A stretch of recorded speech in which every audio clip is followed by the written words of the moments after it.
the people of Gaza.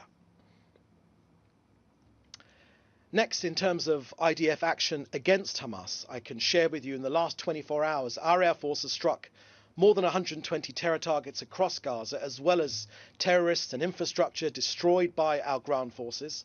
Since the start of this Operation Gideon's Chariots, the IDF have eliminated about 1,500 terrorists. 1,500 terrorists have been eliminated, taken off the battlefield by our armed forces.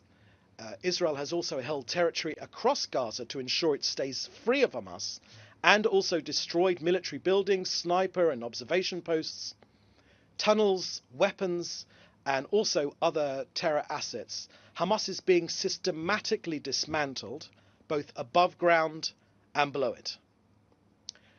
Finally, before we get to your questions, on Syria, where over the last few days we saw appalling attacks by Bedouin and Syrian forces on the Druze in Syria. These have been truly terrible, shocking, barbaric attacks. Look, I can tell you, as you probably know, the Druze are our brothers. Let me make this clear. The State of Israel will not allow harm to the Druze in Syria, and we will continue to protect them from the new Syrian regime forces. And I can share with you as well that today the IDF reactivated the mobile forward facility for triage and hospital treatment of the wounded in the area of Qadar village in southern Syria.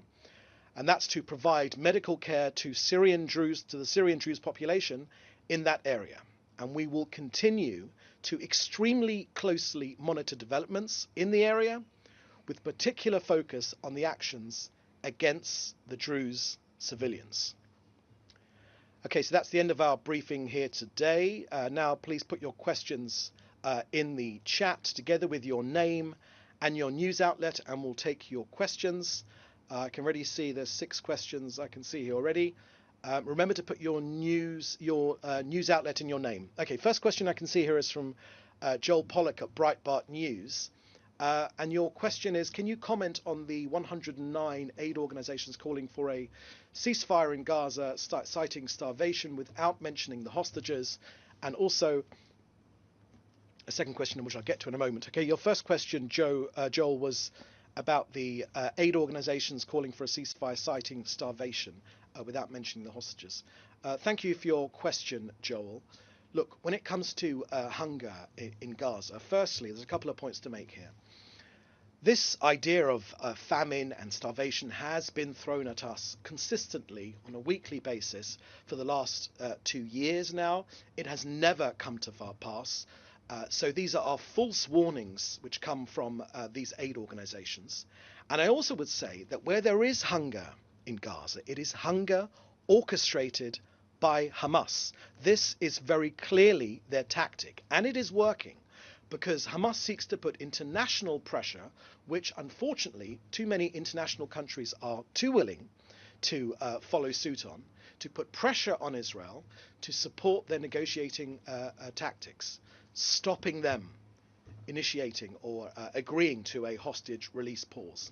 So this pressure, which is coming, talking about starvation and famine, this is simply playing into Hamas's hands. Where there is hunger, it is hunger orchestrated by Hamas. It is hunger created by the terrorist organization, which means that it is even more important that of course, our hostages are released, but also that Hamas is no longer in control in Gaza to free the people of Gaza from the appalling treatment which they are receiving. They are starving their own people. Hamas are restricting food from their own people.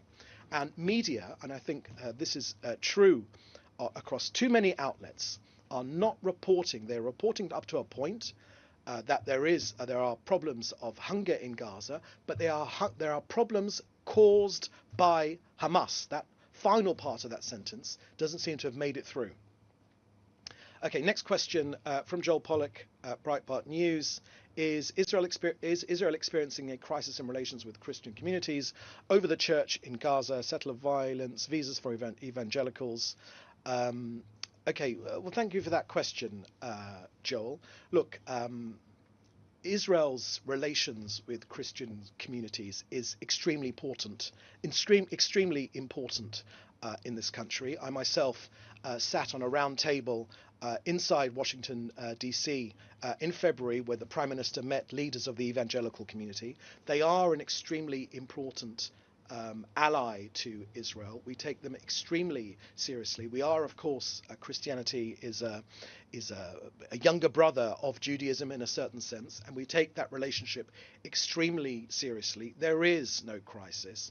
Where there is a crisis is that the pro-Hamas movement are trying to engineer a crisis. This is purely an engineered crisis. We take our relationship with the Christian community extremely seriously. Israel is the only country where the number of Christians are increasing.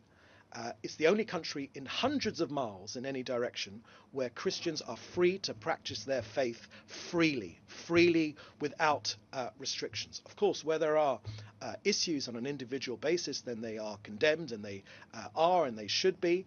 And more can always be done in that sense.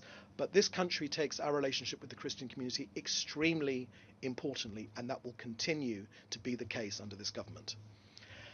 And finally, you got a question there. Just one more. Just go up there. You asking for comment on Ozzy Osbourne, who supported Israel. We, of course, from the State of Israel, send our condolences to the family of Ozzy Osbourne, who passed away recently. Next question, please. It's Jodie Cohen at Newsmax. What more can you tell us about the conversations between Steve Witkoff and Israeli officials regarding ceasefire and hostage release negotiations? Is more pressure being placed on Hamas to agree to a deal? And what will be the next steps if Hamas doesn't agree? Thank you for that question, Jodie.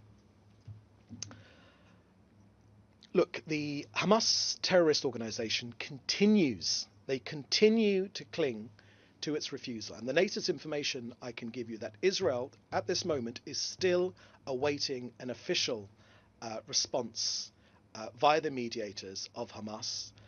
But to this point, I can share with you that Hamas have continued to refuse.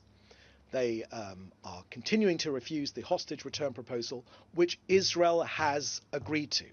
Consistently, Israel has agreed and Hamas have not agreed. Israel has agreed to the Qatari proposal and the updated Witkoff framework.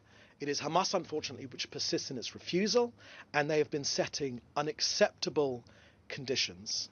So the Israeli negotiating team is still in Doha, and these talks are continuing, and they will continue because our objective is to get our hostages home. As you know, in Gaza, there are 50 hostages still remaining, the living and those already murdered, cruelly abducted by the terrorist organization Hamas. Look, it's 656 days now.